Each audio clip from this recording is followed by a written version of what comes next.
It's Sunday. This is how I just caught it.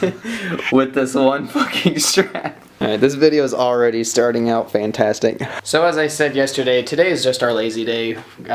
Getting rested up because our bodies fucking hurt. So since we did nothing today other than get Domino's, because when in Japan, do as Americans do, I'm going to show you around the hotel room and show you the little differences that we have found that's different than if you were to go to a hotel in the States. And then also I'm probably going to talk about some other shit that I've realized from being here. Okay, we're gonna do the bathroom last because that's like the more interesting one. So you walk in the door. We haven't even opened this. Dude, there's a whole fucking closet in here. I told you that. There's slippers and shit. Yeah. When did you say that? When we got here, I said there's not a safe in it. What the fuck? What is this?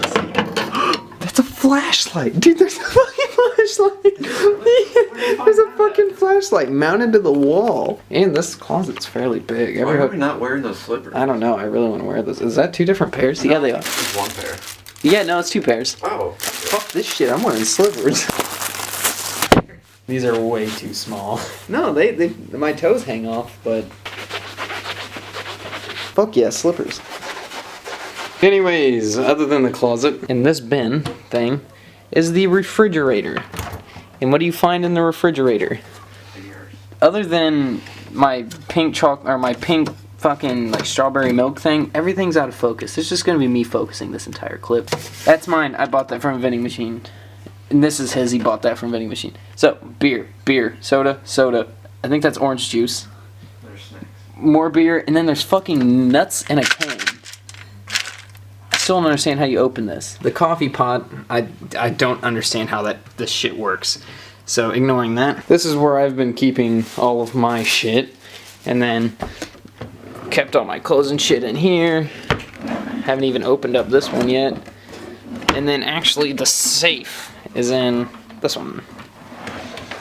The trash can has a recycle bin section to it, which sucks because this trash can fills up within like an hour of us being awake. My coin collection, because coins are life here. This picture that has a frame that's just way too fucking big for it. Yeah, I've been staring at that thing every night, looking at it like they could have went with such a smaller frame and everything would have looked nice. Oh, it's actually playing English TV shows now. So yeah, like I've said before, every station is in Japanese.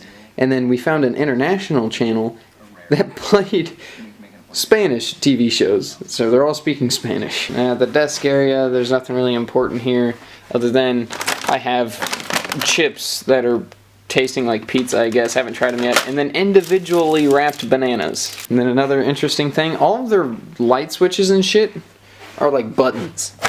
Like there's a button there. Come over here. This is probably the coolest button. Bow. That one.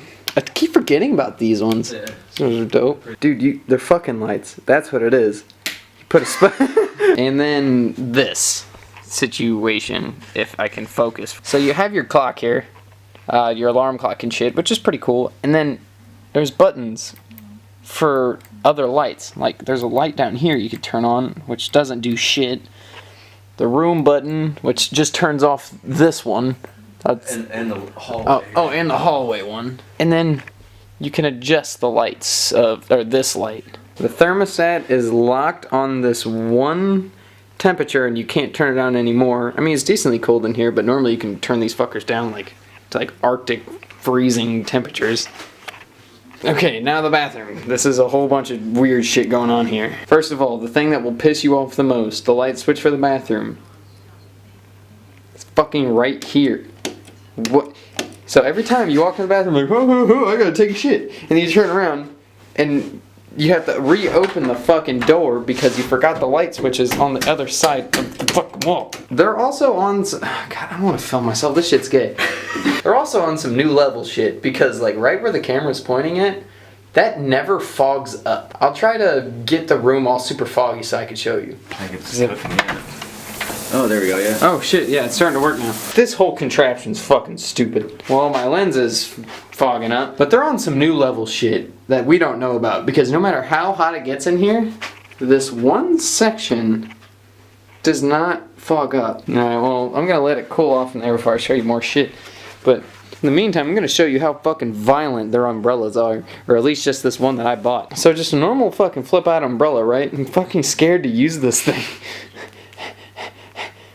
Oh god, I think I did break it this time. Oh god.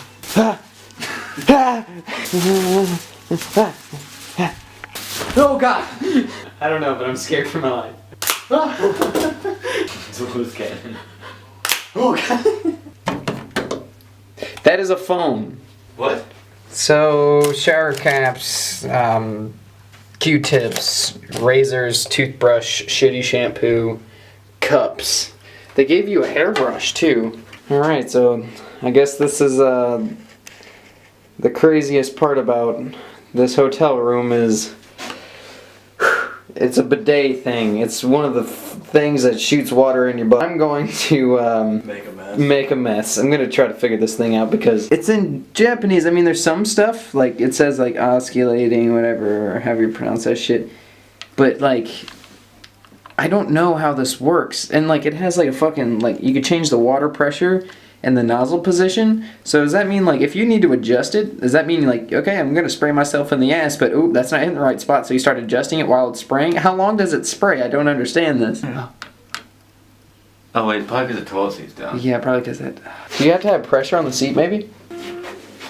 Oh, I hit something. You think there's a sensor in here or something? Ooh, I think that's a sensor. Hit the button. Oh god!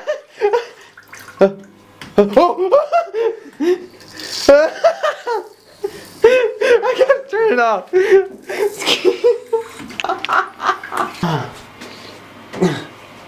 Maybe we need to turn the water pressure down. I think that's enough of the butthole sprayer. There's probably people outside this room listening to us fucking losing it. The view's dope. Their Domino's is so much better than ours. This has been sitting for a couple hours, so it probably doesn't look as good. But it was not as like overly greasy and just like stomach turning. It was actually really good, and they actually fucking cut everything completely apart to where I was able to just grab a piece and it pulled it right up. Also got this bitch on display because it looks so fucking cool. And they gave us free waters too. Ugh.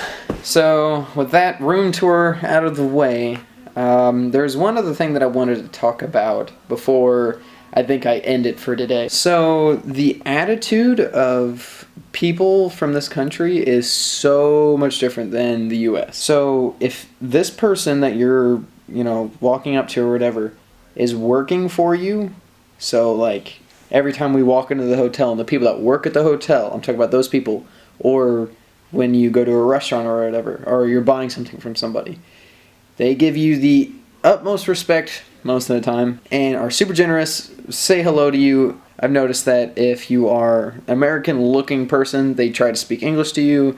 If you're not, they speak Japanese to you. But when that person is not working for you, they're just like somebody walking down the street, driving down the street, just anywhere, they don't give a fuck about you. Which, same thing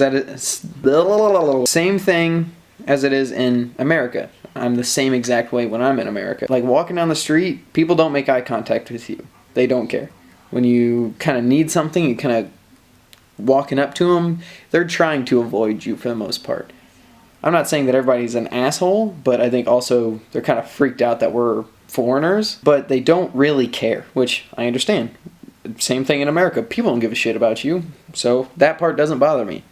But what's funny is them giving me like the utmost respect sometimes kind of pisses me off sometimes too, because I'm so used to being treated like shit in America that seeing somebody telling me hello, how are you, and like smiling, doing anything they can for me, I feel like they're just fucking with me because I'm so used to how it is back at home where people don't really give a shit. But that's just one thing that I noticed, the culture difference is quite different, and it's small little things that you wouldn't think about that are going to get to your head. But that's all I really had to talk about today, since it is a lazy day. I've been sitting here watching anime YouTube bullshit since I woke up at 7 a.m.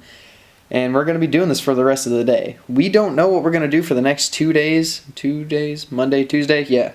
For the next 2 days. But if it we will find something to talk about. So I think tomorrow I'm going to give the whole spiel about the car scene. I don't want to do it just yet because I want to at least get 1 or 2 more days here before I can kind of tell you how I think about the car scene, as in like seeing people driving past and what cars I see. But that's going to end it for today. I will see you tomorrow probably.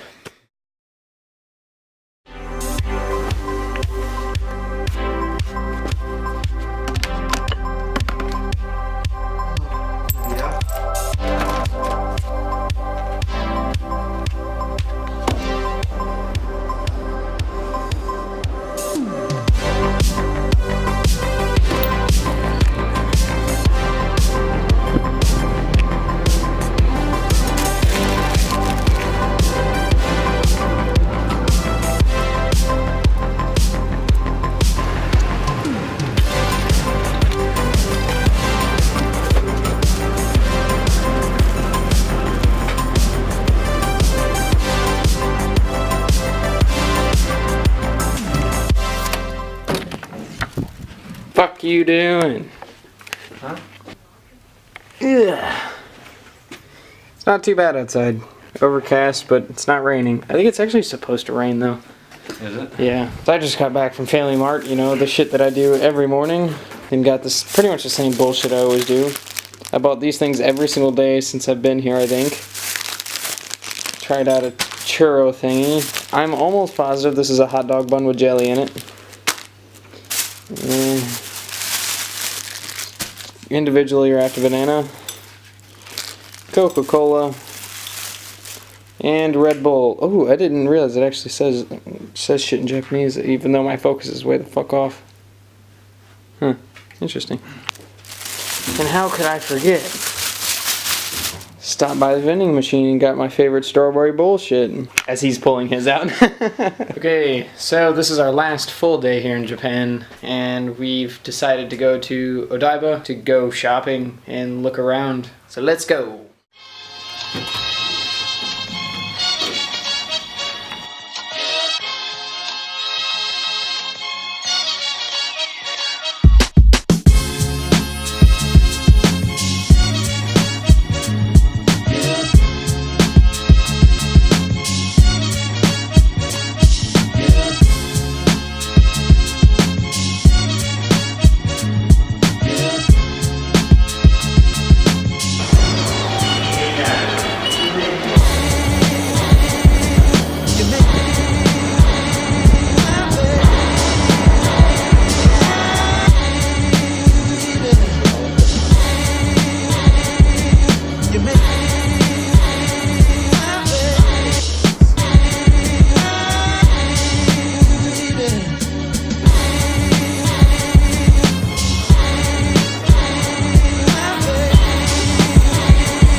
This is the place we were just in.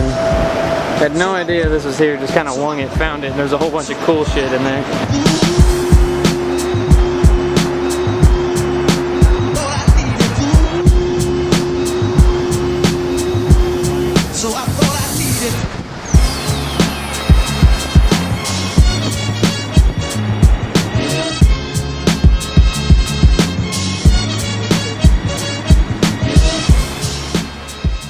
So we've been walking around this mall for about an hour or so and just found some food trucks.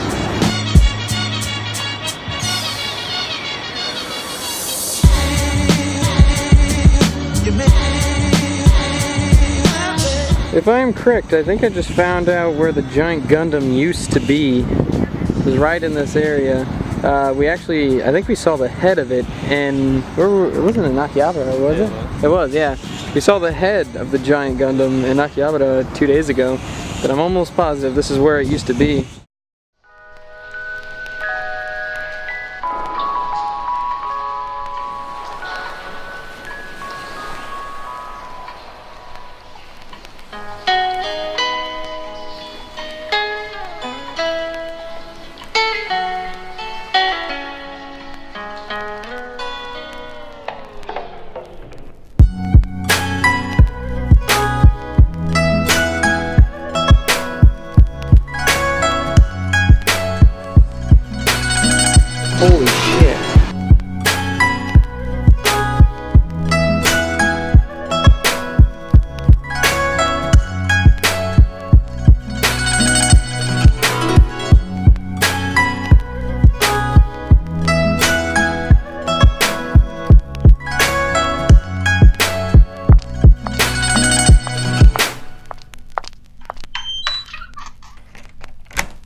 So, before I go for today, I want to...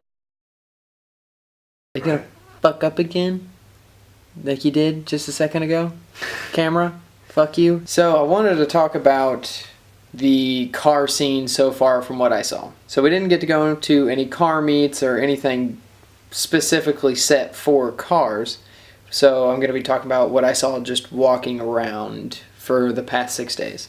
So, when you're going through Tokyo, or at least where we're at, what you're going to see the most of is Toyota Crowns, because of Taxi Life, and Porsches, Mercedes, a couple Ferraris, a Lambo, but you're mostly going to see the taxis. You're going to see kind of K trucks, just smaller trucks, and vans, and some of them are on wheels and sometimes lowered. I was coming here expecting to see, you know, Skylines, JZXs, and crazy cars like just driving around on the streets everywhere.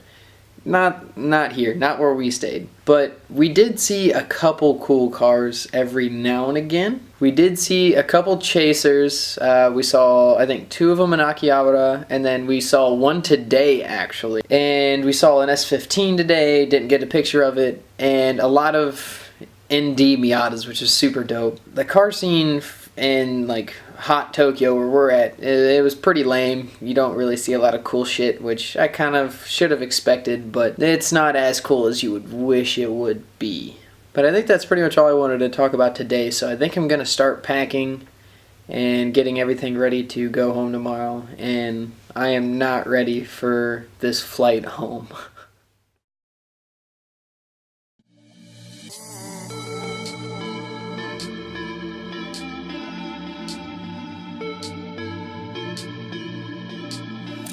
It is now the last day in Japan. It has been so much fun, but yet so stressful being here. And I'm really sad that it is the last day. But at the same time, I am ready to go home. There was a lot of fun things that happened, but at the same time, yeah, there was a lot of hard times and shitty things that came our way. But I still enjoyed every bit of it. I'm not regretting a single bit of coming to Japan, and I'm really excited for the next trip. The next trip is going to be more of a Ebisu trip, I think. It'll be more like I'm coming here to buy a car, drive it at Ebisu, and go home. But this trip was just exploring and seeing what we can get ourselves into. But we're getting all cleaned up, packed up. We gotta be out of the hotel by noon and gotta be at the airport at like 5. And then we have a 9-hour flight to LA, and then a 4-hour flight to St. Louis, and then we are home. That's probably going to be one of the coolest things about going home, is being able to speak English to random people. So we're going to get packed up and head to the airport.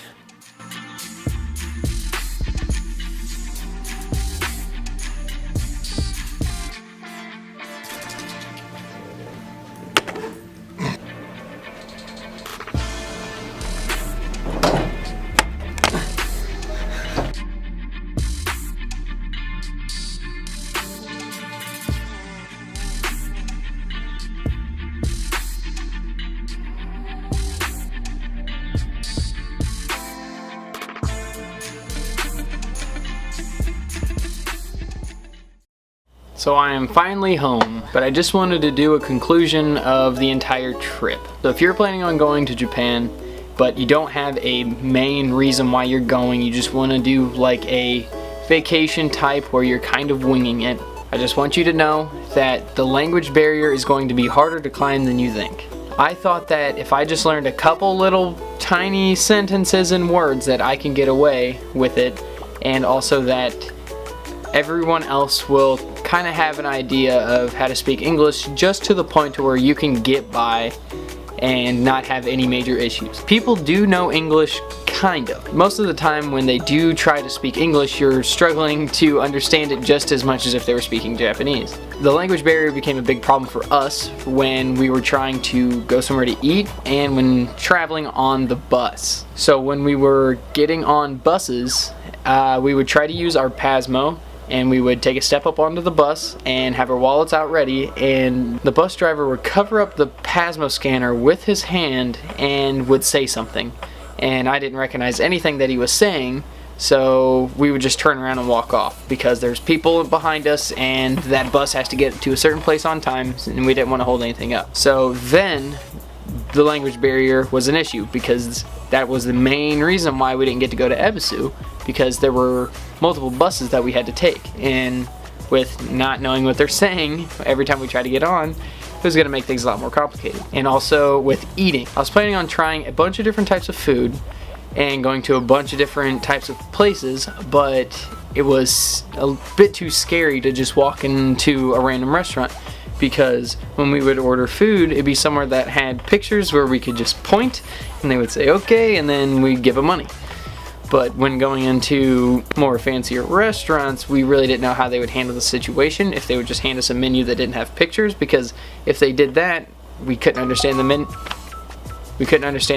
And then we would just have to leave. That is two little ideas of why the language barrier could be quite a big issue. Money-wise, we didn't spend as much money as we thought we were going to, mostly because we didn't go to Ebisu, which was going to be a lot of money, but we came back with more than we expected. So with our trip being just 7 days, not including flight and hotel, we spent roughly $600 a piece with food, train, and miscellaneous buying a whole bunch of shit in Akihabara. I also want to talk about the dirty side of Tokyo that nobody really seems to talk about. So like I said before, they're not too fond of foreigners that don't speak the language, which is understandable. It's just like how it is in America. But that's something that you don't entirely think about before you go. For some reason, I was expecting everybody would be super happy to try to talk to you and will do anything to help you, which in some cases, they do. But in most cases, where it is somebody working in a low-end type of place, like a 7-Eleven or something like that, those people don't really want to talk to you and they don't care.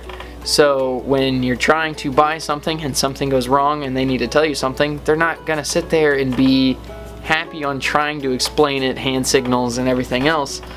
They're going to be pretty upset about it, which if you think we're the same way like if it were to happen here in America. Also, with the location that we were at, we did see homeless people. Now, this is something that I didn't really expect for some reason, but there is homeless people that are in the nice part of the city. That's the part that I wasn't expecting. We were in, I think, Shinjuku, in the nice area right when we left the Government Metropolitan Center. We went through a underpass and there were actual cardboard box houses under that underpass. Now that entire part of the city was very nice and didn't seem sketchy at all. But right under that underpass, there were homeless people living there, and it wasn't super dirty and they didn't keep things just kind of like thrown out everywhere. Their stuff was nice and tidy in their little pile, and they, I guess, lived their life there. Nobody bothered them, and I guess the police didn't care much either. So that was another thing that you don't really expect to see, but is a problem over there. And most natives seem kind of scared of us. I don't know if it was just in our situation, but there were times where people would step away from you and they didn't want to be near you. And there was a time I was sitting at a crosswalk and a woman walked up to me, made eye contact with me, took a few steps to the side, and as soon as the light turned green to cross, she sprinted across the road as fast as she could and stood on the opposite side of the road, grasping her purse, watching me. And as soon as I made my turn and started walking, then she started walking behind me and kept her distance. I don't know what the whole deal with that is. I don't know if it's the stretched ears or I don't know, because I don't have tattoos, nothing like that. It was just kind of odd to me. I didn't think I was that kind of scary, but they don't seem to like being too close to foreigners for some reason. I don't know if I would be the same way or not, but it seems to be what goes on over there. So I'm not saying that you should be scared that nobody's going to want to talk to you and everyone's going to avoid you like you're a disease, but keep the idea in your head that not everybody's going to be up in your face wanting to talk and friendly, happy. Now for a better explanation of Up Garage, we did a very long trip all the way to Up Garage, and once we got there, you know, super excited, ready to go in and spend a whole shit ton of money and see a whole bunch of cool stuff. So we made our way upstairs, where mostly it was stock parts. So like a lot of stock headlight, tail light, bumpers, and stock seats. There were a couple cool bucket seats, but that wasn't anything that we were shopping for. I was really planning on buying a steering wheel while I was there, but pretty much all the steering wheels are either stock steering wheels with no airbags in them, or some aftermarket kind of ricey, beat up wheels that you don't really want. When it comes to aftermarket parts, there really wasn't much. There's a good coilover selection, but everything seems kind of old, worn down, like secondhand parts would be. But there's nothing that you kind of look at and you're like, wow, I can buy that and I could put it on my car and not have to worry about it. Like, everything seems to have quite a bit of wear to it, so we were kind of skeptical on buying anything. That's why I only bought my headrest and some stickers, because the headrest was brand new, still in the bag, and stickers are cool. I've been told that other up garages do have a better selection, and you can find some pretty cool stuff. But the one that we were at specifically, I wouldn't go back. Akihabara, Habara, I don't know which one it is, honestly. That was a different experience than I expected. It pretty much did fulfill everything that I was kind of wanting out of it, but it wasn't as big as I was expecting. I thought that it was like a solid like 3 blocks of just nothing but shops and awesome stuff. But it was kind of just like one intersection where it's just a whole bunch of craziness going on. When going into the stores, I had high expectations to find the specific figurines that I wanted to buy, but I didn't really seem to find anything that I wanted, and everything was kind of more the low quality kind of stuff. I was going there big ballin', ready to drop $400 on some piece of fucking plastic, but I didn't. I ended up picking up, a couple cool little ones, but there wasn't really much more that I wanted. We didn't go into any maid cafes, and the car scene wasn't what we expected it to be, because I didn't find out till later on that we were in the wrong place. So I did see one Itisha car, one in Japan, and it was a 350Z, and I couldn't make what the show was that was on the side of it, but saw that drive past us through the main intersection, and I was like, okay, so there has to be a car meet somewhere, because every time I look up like Akihabara, Habara, whatever, I'm just gonna say Aki for now on to make it easy, I would always see all the Itisha car pictures, and I knew that they were somewhere. They had to be somewhere, and I had to find them. So we ended up seeing, I think, a FD RX-7 drive past right when we were about to leave, and we saw it turn off to the side to where there's a whole bunch of parking garages, and we noticed that it went into a parking garage, so we're like, oh shit, let's just go in there, because maybe it's in one of those parking garages. Walked in there, walked down to find like a couple GTRs, an S15, an Evo, but nothing too cool. There was one Itisha moped, but there was nothing else too cool, and we were super upset about it. Like, we couldn't even find where that FD went, so we were just guessing it left. So, with being disappointed, we went back to the hotel, and the next day, I ended up talking to somebody that's in the Itisha community, and he's been there with his car and Aki, and was at one of the car meets, and I was kind of like, we thought there would be like some type of car meet or something, but we couldn't find anything. And he sent me the location of the parking garage that we were at. He's like, well, they're normally held here. He's like, every other Saturday it's in this parking garage. And I was like, well, I guess it wasn't our Saturday, but there was still a lot of cars out and about.